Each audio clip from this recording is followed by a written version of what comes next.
Gary Goldstein at CMO Club, and I'm here with Elisabeth Charles, CMO of Petco. Elisabeth, nice to be with you. Nice to meet you. Good afternoon. Good afternoon. How long have you been with Petco? I've been there about 4.5 years. Okay. So you're fully engaged and really the architect of this sort of rebranding and sort of unearthing the magic Yes. of what some wouldn't say is a word, but the co. Yes. And can you just sort of describe for us how that came to be? How did you find that out? Sure. So it was interesting. We were inspired by brands, great brands that are purpose-driven.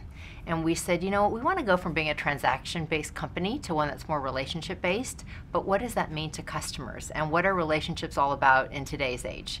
And so we actually went to people's homes and we talked to them, pet parents, and tried to find out more about, tell us about the relationship with your pet and what they mean to you. Tell us about the relationship you have with retailers that you actually like and what that means to you. And then we took a step back and said, you know what, people are so bonded with their pets. They bring so much love and joy to their lives. How can we tap into the emotional reservoir of the human-animal bond and the relationship that people have with their pets? Because everybody in the pet space was just talking about care, physical care, you know, feed them the right food so they have a shiny coat and, you know, et cetera, et cetera. It was very functional.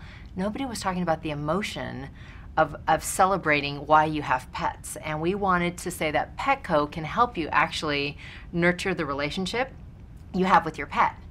And there's actually these 4 dimensions of a pet's health, interesting, just like humans. So that was the other thing. We saw the trend of pet humanization.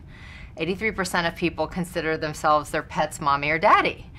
And so they truly are members of the family now. And I don't know that everybody has made that shift of you need to talk to them like they're people. And when we tapped into that, we found that pets have not only physical needs, but actually social, mental, and emotional needs.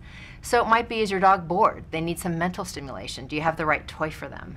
You know, emotionally, can they go to the dog park? Are they afraid of other dogs or people? What can you, maybe they need to go to a dog training class. So it's been really fun to take things that we do well as a company and now say, gosh, if I could help this customer with the complete care and health of their pet, I can help them have a better relationship and really build that bond even more strongly and just, you know, create a better well-being for both the pets and the pet parents.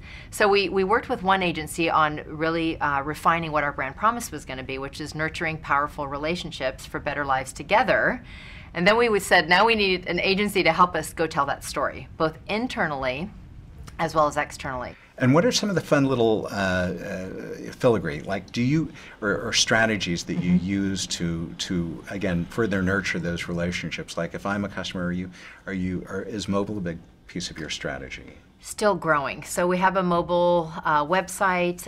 We don't have a mobile app, believe it or not. So for marketers who are out there listening to this, you're not behind. There are many of us who are still trying to get our companies to kind of get on the mobile bandwagon. But actually we're finding a lot of our traffic to our website is through mobile. And it's increasingly important as a way that people are getting, I think probably half of our customers open their emails from us through mobile. What's interesting about it though is it converts less. So people may use it to go to your site, but usually they might just want to check something out. They're not necessarily using it to buy today, which is kind of fascinating. So I know a lot of marketers are trying to figure out, gosh, how much money or investment do I put into mobile versus other areas of digital? And mobile's an interesting one where it's growing. People are using it more. They're not necessarily buying with it.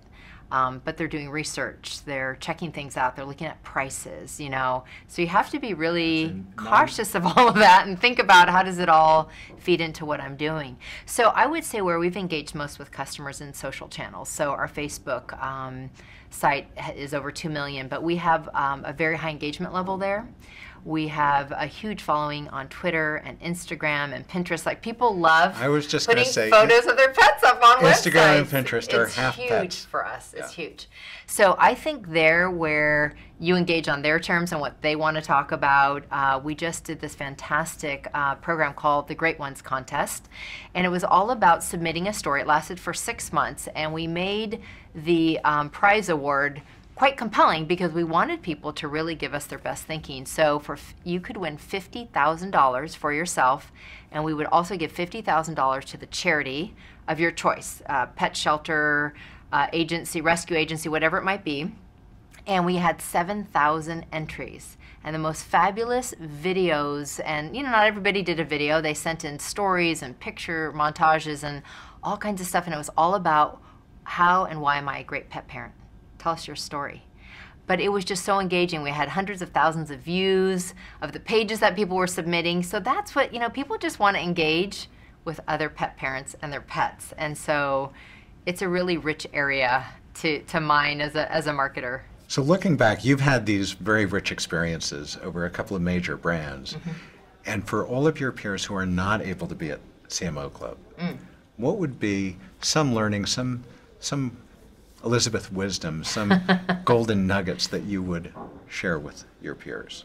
Well, I think for folks who come here, it's a very intimate environment, unlike some other conferences I've been to, which also are interesting, but they're so large and you're really kind of spoken to. Here it's a very interactive, personalized, intimate experience. You get to meet people at a deeper level, so you form relationships, and you also hear a lot about best practices out there. So today, for instance, you know, just fascinating insights on the digital space or IT transformation or big data and content marketing, things that are relevant to you as a marketer are being shared real time with you from great companies, but then you also get to meet a great group of people that you want to network with, again, not just professionally, but personally, which is a really unique opportunity. So I think the CMO Club is very special because it's the only place I've actually found that has been able to do that. Fantastic.